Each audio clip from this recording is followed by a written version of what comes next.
Bismillahirrahmanirrahim. Assalamualaikum warahmatullahi wabarakatuh. Alhamdulillahirabbil alamin. Wa bihi nasta'inu ala umurid dunya waddin. Asyhadu an la ilaha illallah wahdahu la syarikalah wa asyhadu anna Muhammadan abduhu wa rasuluh sallallahu alaihi wa ala alihi wa sahbihi wa man sara ala nahjihi wa tamassaka bi sunnatihi ila yaumiddin. Allahumma 'allimna ma yanfa'una wanfa'na bima 'allamtana wa zidna ilman ya rabbal alamin. Allahumma ati nufusana taqwaha wa zakkiha anta khairu man zakkaha anta waliyuha wa maulaha wa anta ala kulli syai'in qadir. Allahumma ya hayyu ya qayyum ya dzal jalali wal ikram faqihna ajma'in fid din wa 'allimna al-Qur'ana wa ta'wil.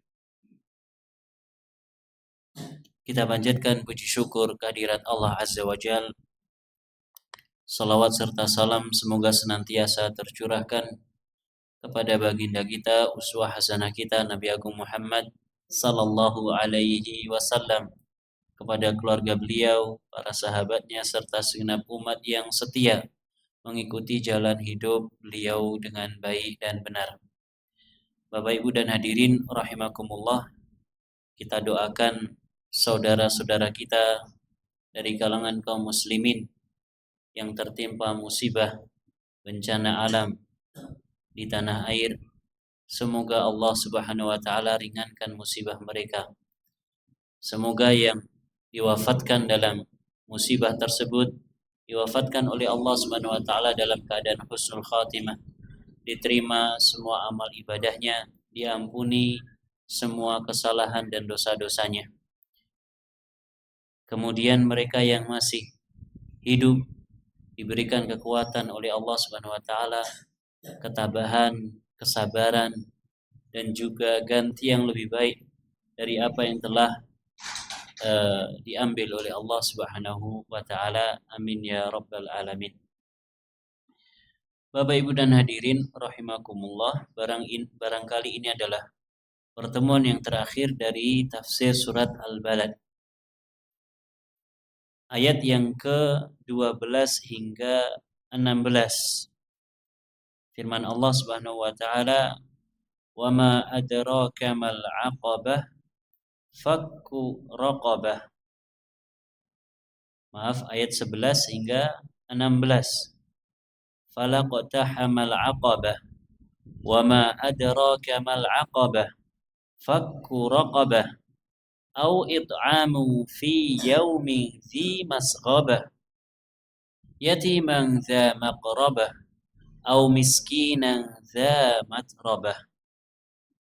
Firman Allah Subhanahu wa taala dalam surat Al-Balad ayat yang ke-11, Allah Subhanahu wa taala berfirman, falaqtahamal 'aqabah. Allah bersumpah dengan al-'aqabah. Allah Subhanahu wa taala bersumpah dengan al-'aqabah. Apa itu al-aqabah?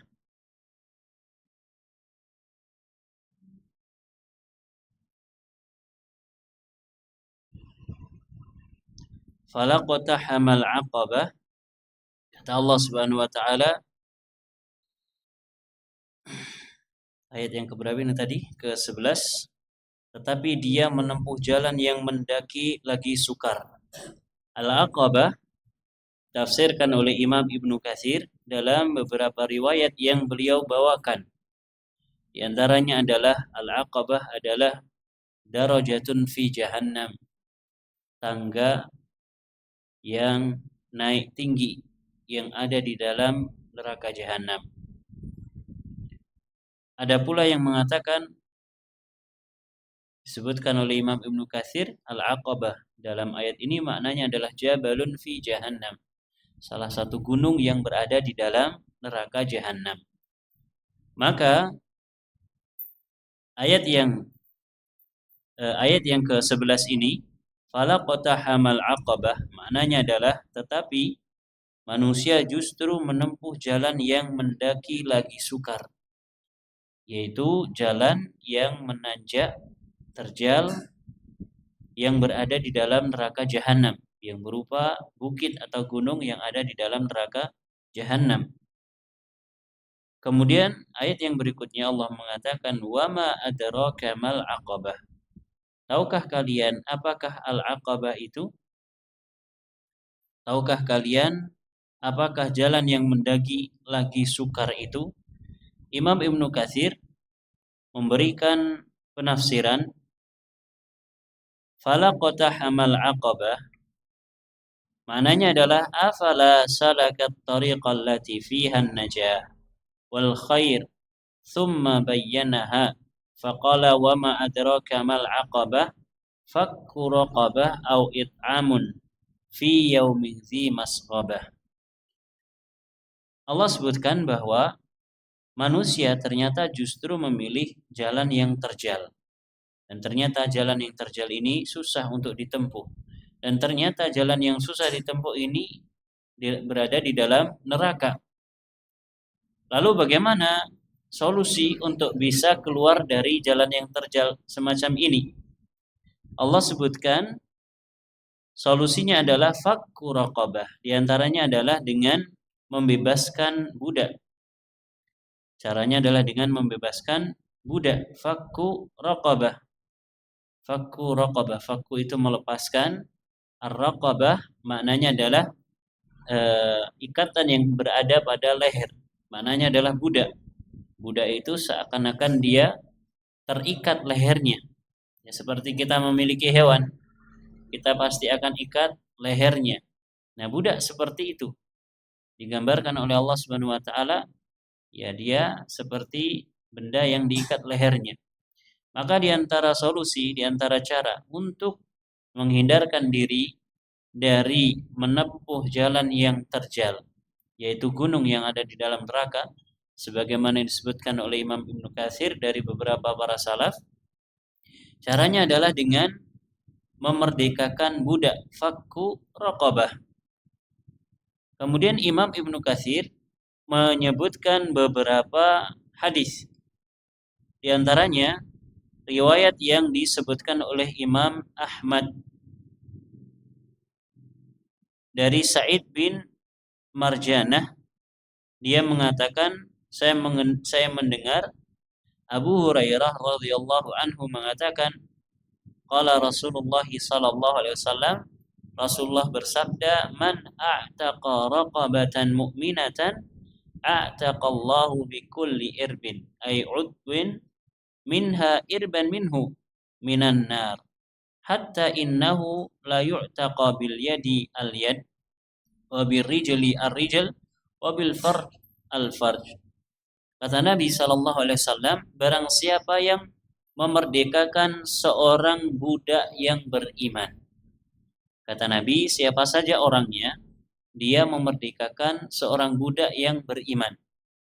Dari sini, dari potongan hadis ini, kita dapat fahami bahwa agama Islam memberikan hasungan motivasi supaya memerdekakan budak. Budak sebagaimana yang kita ketahui, dia adalah manusia. Budak merupakan manusia, anak keturunan Nabi Adam. Dia statusnya menjadi budak disebabkan karena beberapa faktor. Di antaranya karena kalah perang. Jadi ada perang antara dua grup, antara dua negeri misalkan, atau antara dua kaum, antara dua etnis. Ketika peperangan terjadi, salah satu dari grup tersebut kalah. Maka di antara yang kalah ada yang terbunuh. Di antara yang kalah ada yang kabur, meninggalkan medan perang, menyelamatkan diri. Di antara mereka ada yang tertawan. Di antara mereka ada yang tertawan. Nah, mereka yang tertawan ini biasanya akan dijadikan budak. Biasanya akan dijadikan budak. Dan ini yang memperlakukan aturan ini bukan hanya Islam. Namun sejak zaman dahulu mereka yang kalah, tertawan akan dijadikan budak.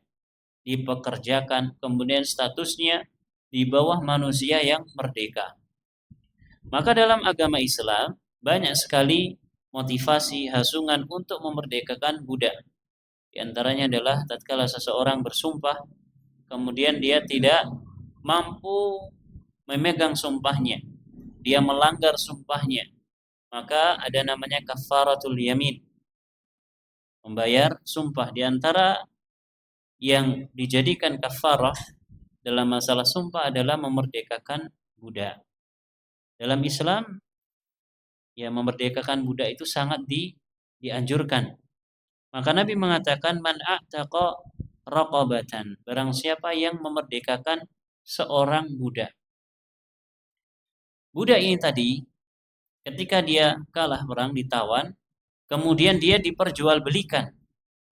Misalkan seseorang punya budak, kemudian dia kurang suka dengan budak ini kerjanya kurang bagus, maka dia bawa ke pasar budak, kemudian dia jual. Mungkin di antara mereka sampai ke tangan kaum muslimin. Karena dalam Islam boleh melakukan jual beli budak sampai di tangan kaum muslimin. Nah, di antara budak yang sampai di tangan kaum muslimin ini ada yang sudah masuk Islam, beriman, ada pula yang tetap kafir. Karena budak tidak harus dari kalangan kaum muslimin. Boleh jadi, ya misalkan, ya boleh jadi orang dari kafir A berperang melawan kafir B. Orang Nasrani misalkan berperang melawan orang Majusi. Orang Nasrani kalah. Mereka ditawan, diperjualbelikan sampai kepada kita beli seorang budak Nasrani. Ternyata pas di tangan kita dia masuk Islam, dia beriman. Maka ini adalah seorang raqabah mukminah, seorang budak yang beriman. Ada pula di antara mereka yang tetap dalam agama kekufurannya, tetap tidak mau beriman kepada Allah Subhanahu wa taala, kepada syariat Islam. Maka dalam potongan hadis ini Nabi mensyaratkan barang siapa yang memerdekakan seorang budak mukmin, seorang budak yang beriman. Berarti syaratnya budaknya harus sudah beriman, sudah masuk Islam, bukan sembarangan budak. Maka dengan sebab hal tersebut, a'taqallahu bikulli irbin ay udwin minha irban minhu. Kata Nabi, dengan sebab memerdekakan seorang budak mukmin, Allah akan bebaskan dirinya dari setiap anggota tubuh budak yang dimerdekakan. Allah akan bebaskan dirinya, si tuan yang memerdekakan ini, setiap anggota tubuhnya Allah akan bebaskan dari api neraka. Hatta innahu la yu'taqa bil yad al yad. Sampai-sampai dengan sebab memerdekakan budak ini, tangan pemiliknya akan Allah selamatkan dari neraka. Demikian pula kaki pemiliknya Allah selamatkan dari neraka. Kemudian pula kemaluan pemiliknya tersebut yang memerdekakan pun juga Allah selamatkan. Intinya dengan sebab memerdekakan budak, Allah Subhanahu wa taala akan menyelamatkan dirinya dari neraka. Allah akan bebaskan dia dari perbudakan di neraka kelak. mendengar hadis ini, Ali ibn al-Husain, cucu daripada Ali bin Abi Thalib. Ali bin Husain yang terkenal dengan sebutan Ali Zainal Abidin. Dia adalah seorang ahlu sunnah, bukan seorang syiah. Meskipun orang-orang syiah, mereka menganggap bahwa Ali Zainal Abidin ini adalah salah satu imam mereka. Tapi yang benar, Ali ibn al-Husain atau yang dikenal dengan Zainal Abidin, yang benar dia adalah seorang ahlu sunnah, bukan seorang syiah. Tatkala mendengar hadis ini, dia bertanya kepada periwayat hadis, yaitu Sa'id bin Marjanah, "Anta sami'ta hadza min Abi Hurairah?" Apakah benar engkau wahai Sa'id mendengar hadis ini dari Abu Hurairah? Ali bin Husain Zainal Abidin dia bukan seorang sahabat Nabi. Dia bukan seorang sahabat Nabi. Bahkan saya kira dia seorang tabi'ut tabi'in. Ya tidak sampai tabi'in. Ya dia tidak pernah, ya kemungkinan dia tidak pernah ketemu dengan Abu Hurairah. Makanya dia bertanya kepada perawi hadis yaitu Sa'id bin Marjanah, ingin memastikan benarkah engkau mendengar hadis ini dari Abu Hurairah? Kata Sa'id, "Na'am, ya, saya mendengar dari Abu Hurairah." Faqala Ali ibnul Husain, maka Ali bin Husain Zainal Abidin dia mengatakan kepada budaknya, li ghulamin lahu, afrihhu ghilmanahu, ud'u mutrafan, falamma qama baina yadayhi qala idhhab fa anta hurrun liwajhillah. Dia langsung memanggil salah satu pegawainya, kemudian mengatakan, panggil budak. Setelah budak itu datang, dia mengatakan, pergilah, sungguh engkau sekarang merdeka liwajhillah, karena Allah Subhanahu wa taala. Mendengar satu hadis langsung diamalkan oleh seorang, yaitu Ali bin Husain bin Zainal Abidin.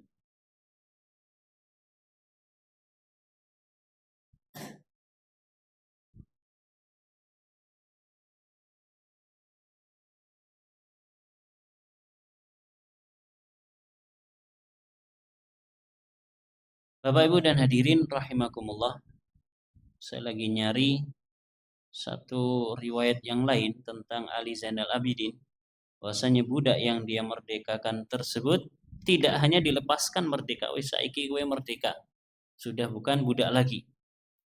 Bahkan dia memberikan bekal, disangoni, tidak hanya dimerdekakan saja. Wallahu taala a'lam. Jadi memerdekakan budak merupakan salah satu cara untuk membebaskan diri dari neraka, dari jalan yang terjal yang berada di dalam neraka. Au it'amu fi yaumi dzi masghabah. Cara yang kedua Allah katakan au it'amu fi yaumi dzi masghabah, atau memberi makan pada hari kelaparan.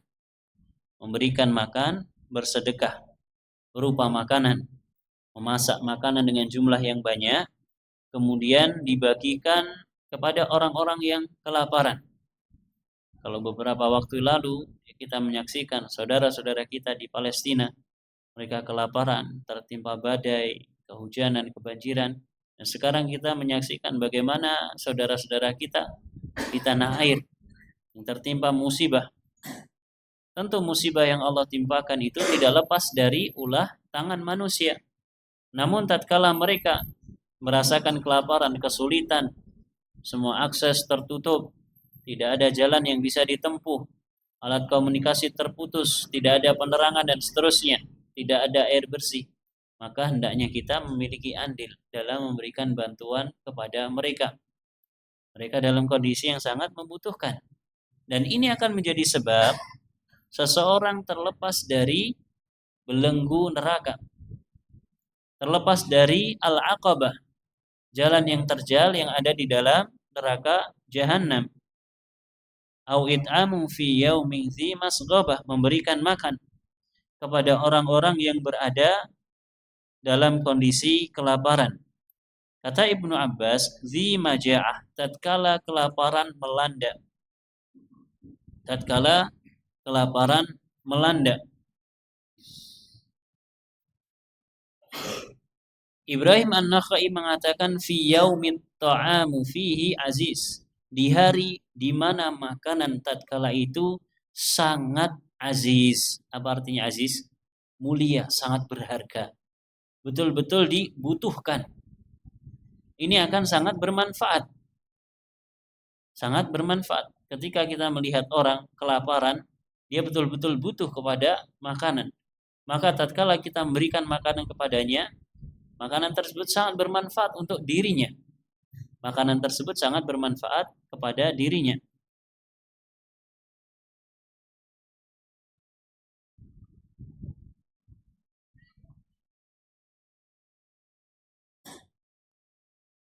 Au it'amu fihi yaumi au it'amu fi yaumi zi masghabah yatiman za maqrabah. Kemudian kata Allah Subhanahu wa taala, kepada anak yatim yang ada hubungan kerabatnya, termasuk memberikan makan selain di hari-hari yang sangat sulit, hari paceklik, hari dilanda musibah, sulit untuk mendapatkan makanan. Makanan tatkala itu sangat diharapkan. Demikian pula di antara sebab yang bisa menyelamatkan seorang hamba dari al-aqabah yaitu adalah at'ama fi mithli hadzal yaum yatiman. Memberikan makan kepada anak yatim. Memberikan makan kepada anak yatim. Apa itu anak yatim? Seorang anak yang belum balik yang ditinggal mati oleh ayahnya. Ini definisi dari anak yatim.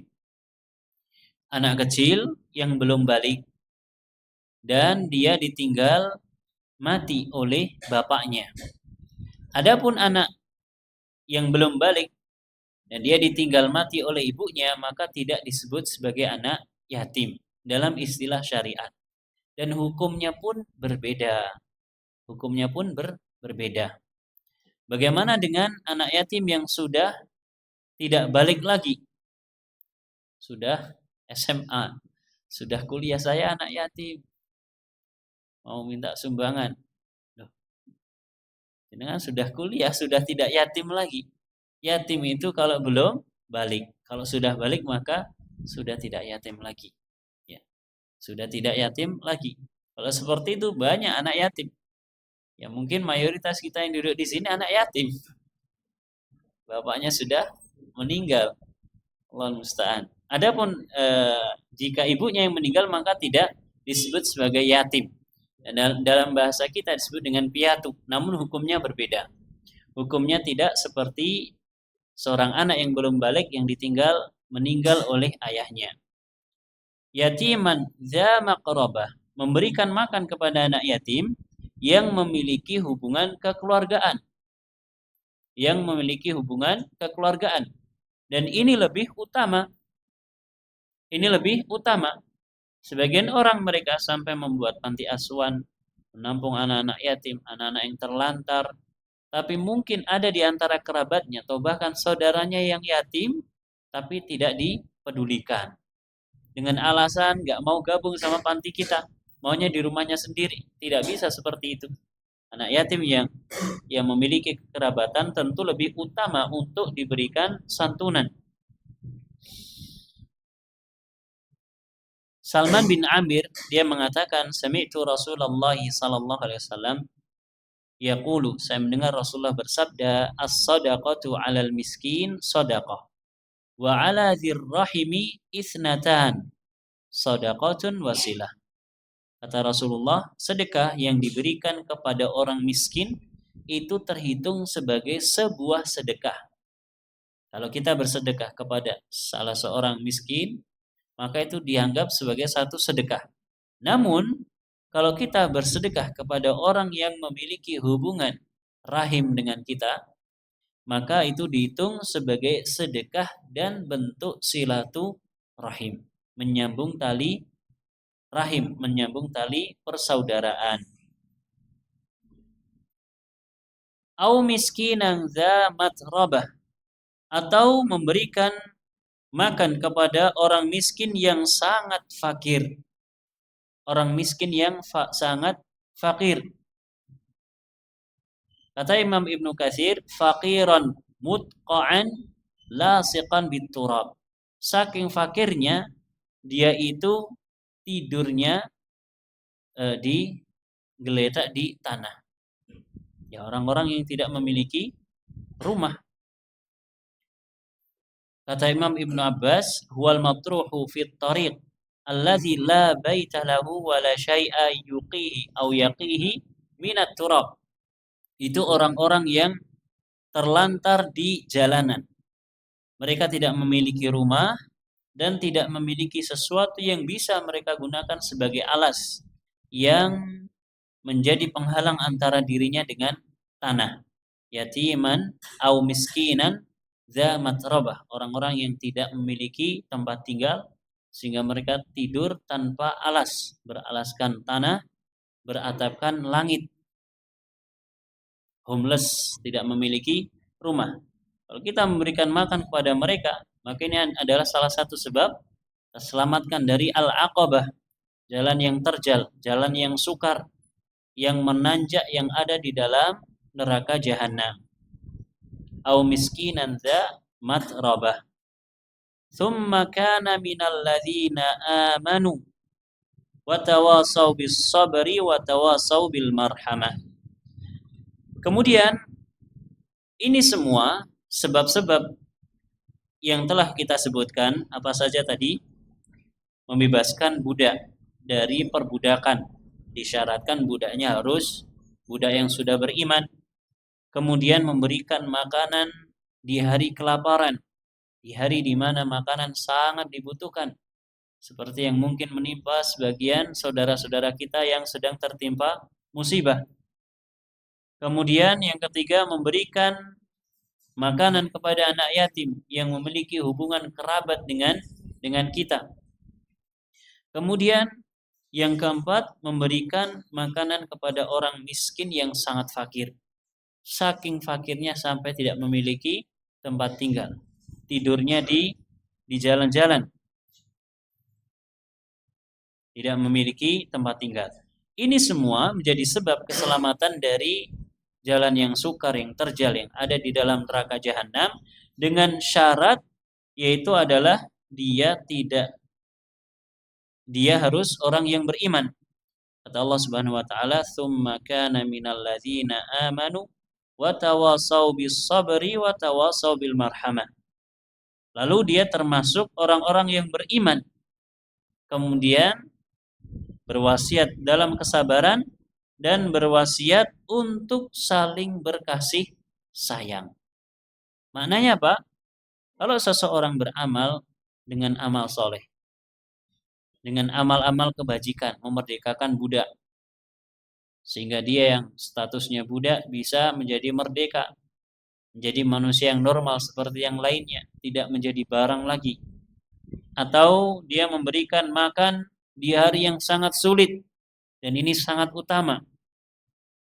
Atau memberikan makan kepada anak yatim yang merupakan kerabat. Mana Pak, Bu, yang lebih utama?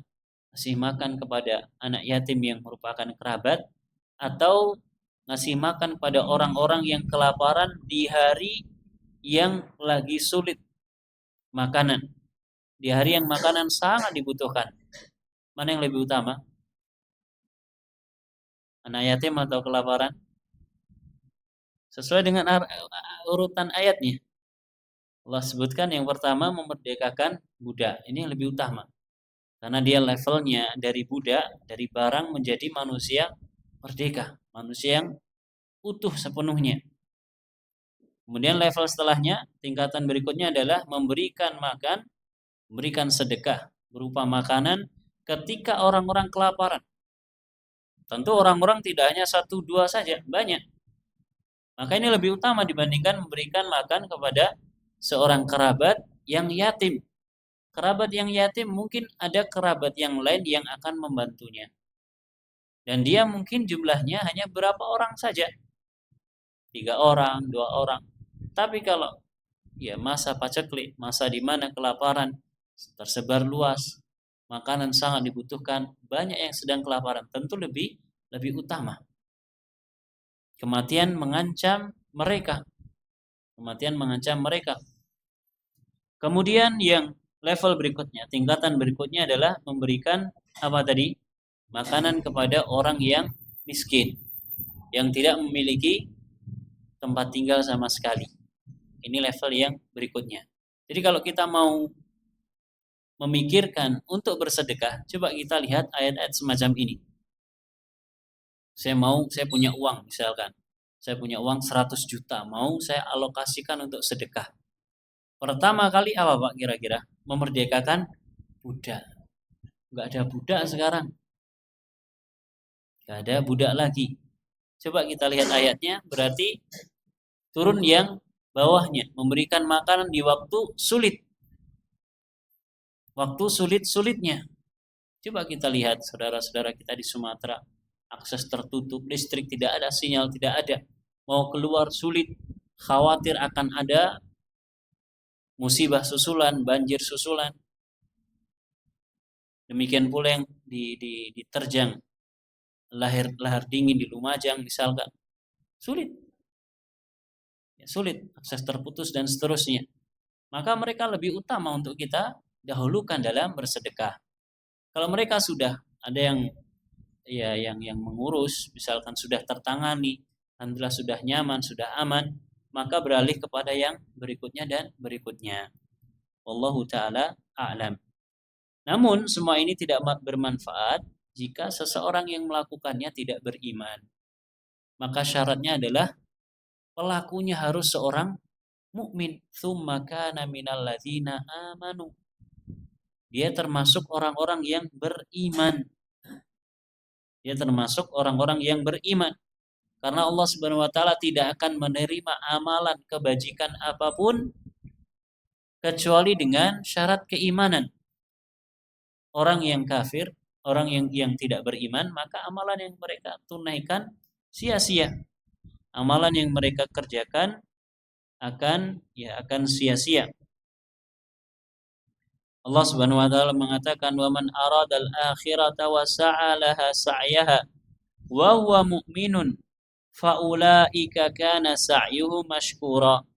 Dan barang siapa yang menginginkan negeri akhirat, menginginkan balasan di akhirat kelak, dan dia berusaha wa sa'a laha sa'yaha, dia memperjuangkan agar bisa mendapatkan negeri akhirat.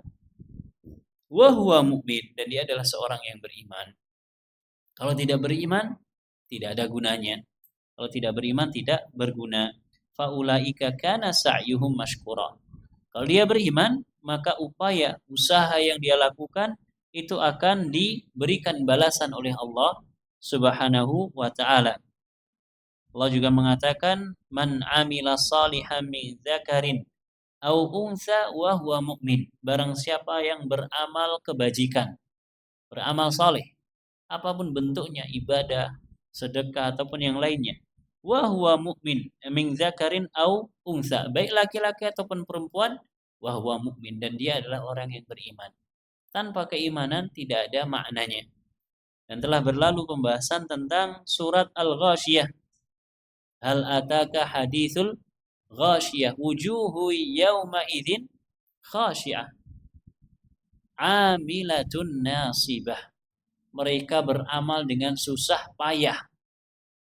Di dunia beramal dengan susah payah. Mereka melakukan ibadah, mereka melakukan kebajikan-kebajikan, amal soleh, bersedekah dan seterusnya. Tapi ternyata di akhirat wujuhu yawma idzin khasyi'ah. Wajah mereka lesu, wajah mereka sayu. Kenapa? Karena ternyata apa yang mereka upayakan di dunia tidak bisa mereka panen di akhirat kelak. Sebabnya apa? Sebabnya adalah karena tidak beriman. Adamul iman, tidak adanya keimanan di dalam hatinya. Tidak ada keimanan, tidak mau masuk ke dalam agama Islam. Maka ini menjadi syarat yang mutlak. Demikian pula watawasau bis sabri, memberikan wasiat untuk senantiasa bersabar. dia adalah seorang yang mukmin dan beramal saleh, dan dia senantiasa memberikan wasiat kepada orang lain untuk bersabar terhadap gangguan manusia, bersabar terhadap takdir Allah Subhanahu wa taala, bersabar untuk senantiasa taat kepada Allah Subhanahu wa taala, bersabar dari melakukan kemaksiatan kepada Allah Subhanahu wa taala. Kemudian juga senantiasa berwasiat untuk berlaku rahmah, kasih sayang kepada orang lain. Maka ini menjadi syarat yang kedua dan yang ketiga. Nabi SAW mengatakan, Ar-Rahimuna yarhamuhumur Rahman, irhamu man fil ardi yarhamkum man fis sama. Ar-Rahimun, orang-orang yang memberikan kasih sayang kepada orang lain, yarhamuhumur Rahman, Allah Subhanahu wa taala Ar-Rahman, yang Maha Pengasih, Maha Penyayang, akan memberikan balasan kepada orang-orang ini dengan kasih sayang, dengan rahmat dari Allah Subhanahu wa taala.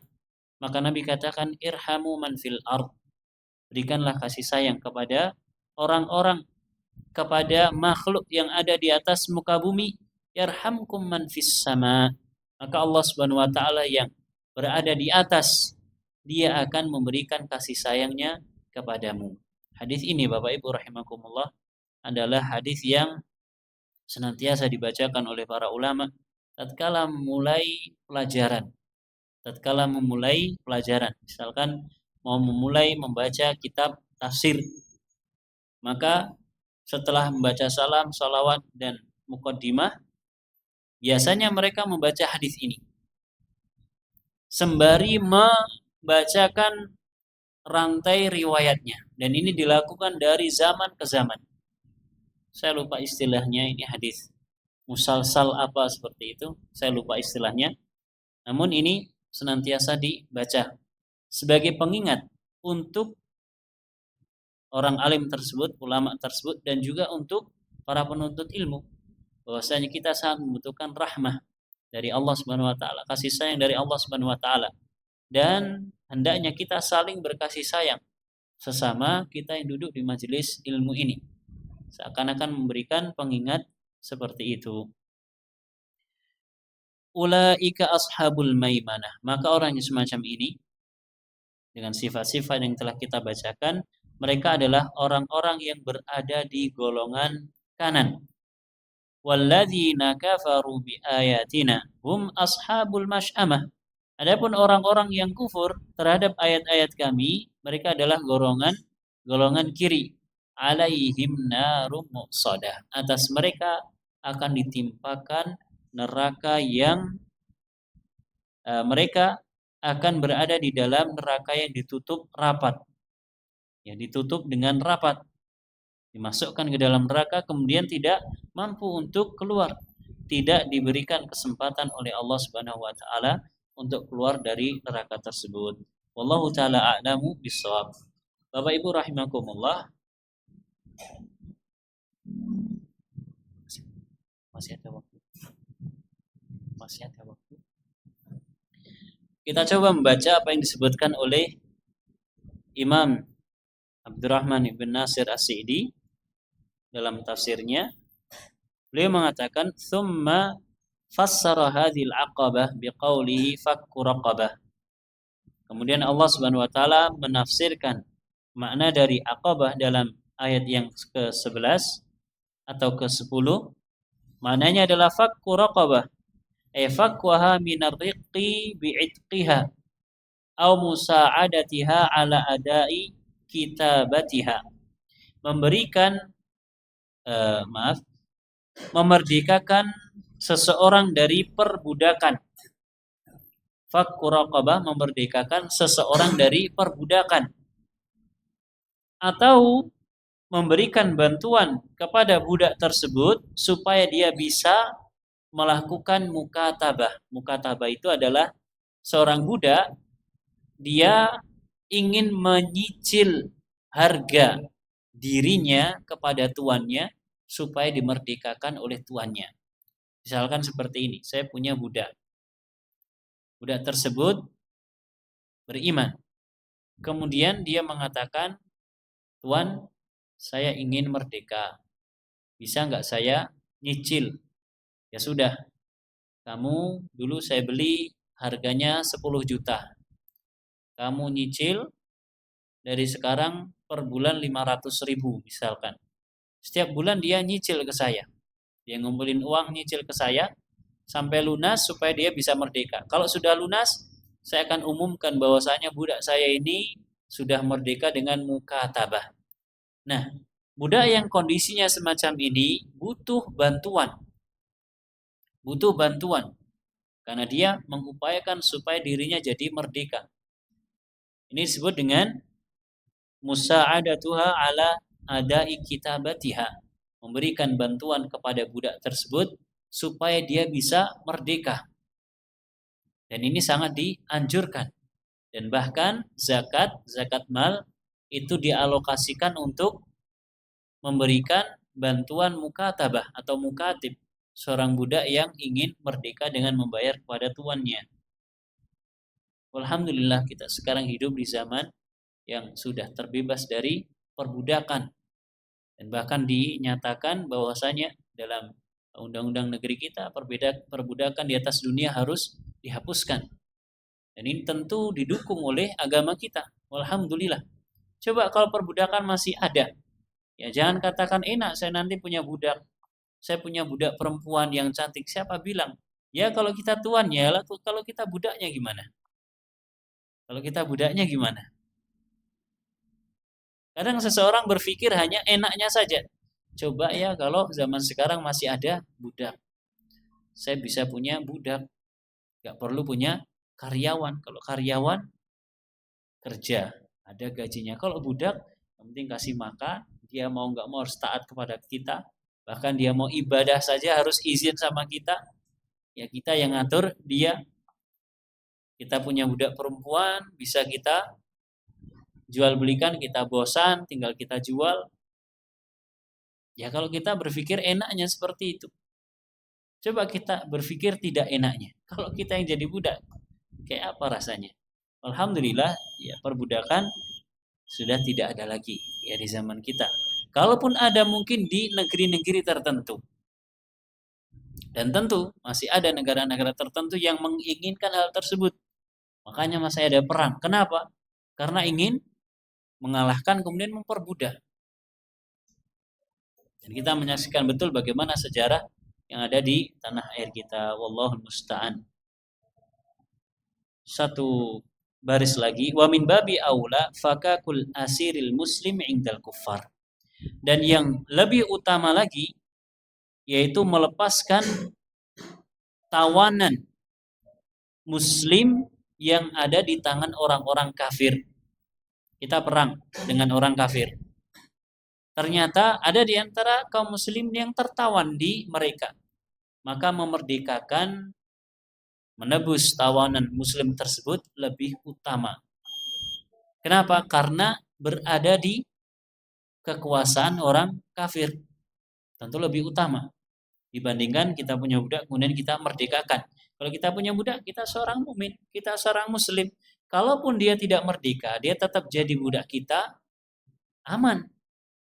Dia muslim, kita muslim, dan kita tidak akan mungkin, Tuhan saya mau sholat, nggak boleh sholat, nggak mungkin. Dia aman, ya dia aman. Tapi kalau saudara kita, dia seorang merdeka, kemudian ditawan oleh orang kafir, maka dia sulit untuk menjalankan kehidupannya, bahkan mungkin disiksa. Karena itu lebih utama dari sekedar memerdekakan budak, yaitu menebus tawanan muslim yang berada di tangan kaum kafir. Wallahu taala a'lam. Monggo tadi.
Baik Bapak Ibu rahimakumullah, kita lanjutkan sedikit terkait dengan budak.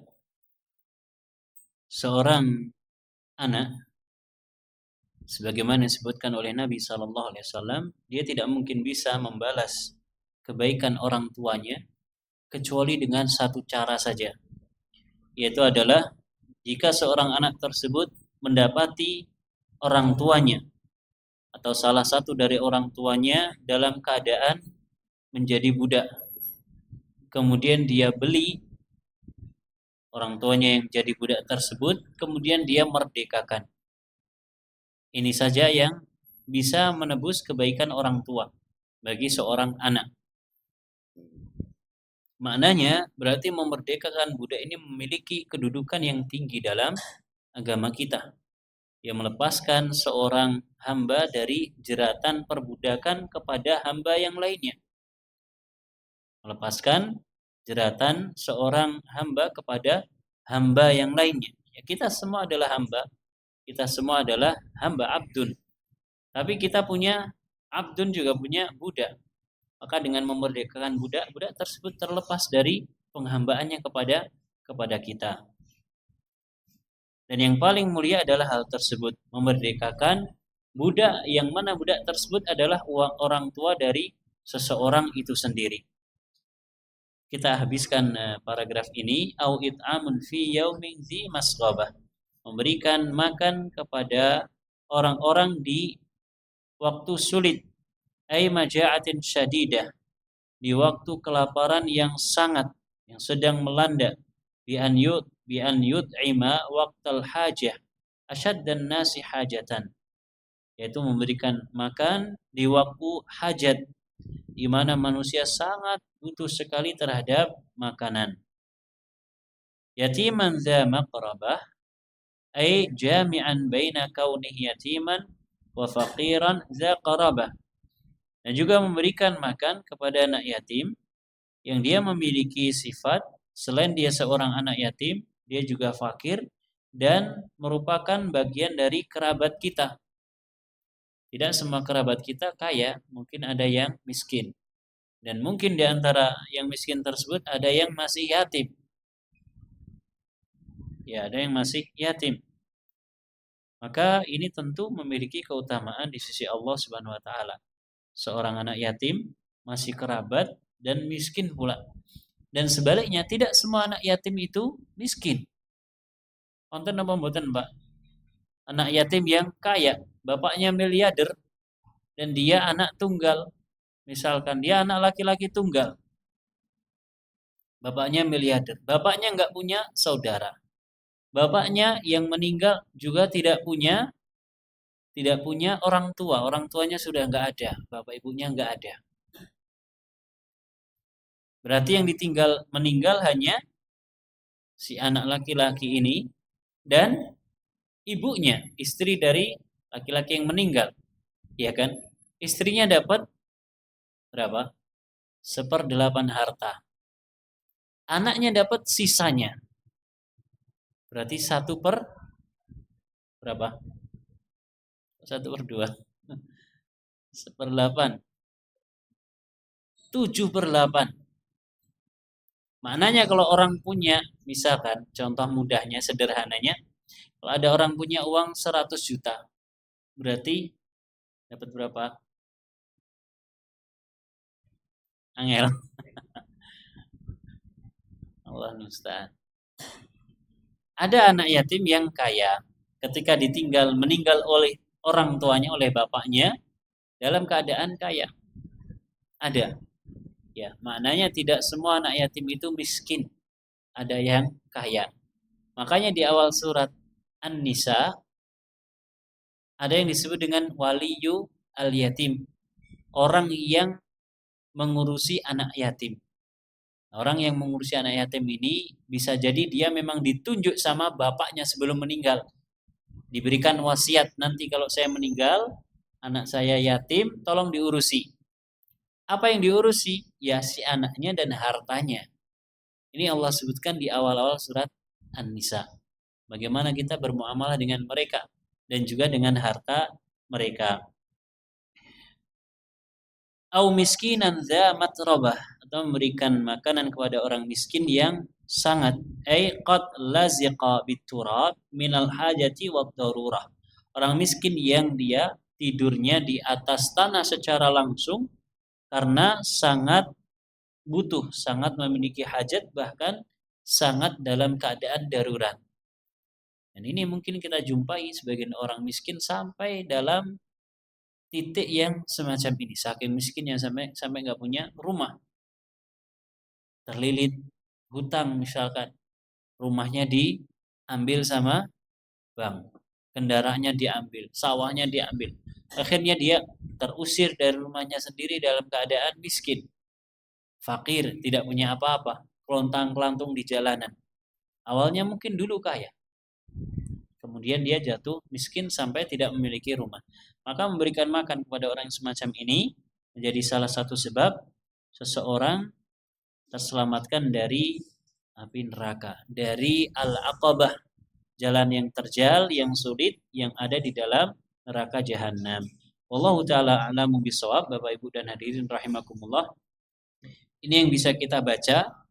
Ya, tafsirnya sudah selesai, tinggal membaca apa yang ada dalam kitabnya, insyaallah taala. Mudah-mudahan bermanfaat. Kita cukupkan dengan membaca doa kafaratul majlis. Subhanakallahumma wa bihamdika asyhadu an la ilaha illa anta astaghfiruka wa atubu ilaik. Wa sallallahu ala nabiyyina Muhammad wa ala alihi wa sahbihi wa sallama tasliman katsira. Wassalamualaikum warahmatullahi wabarakatuh.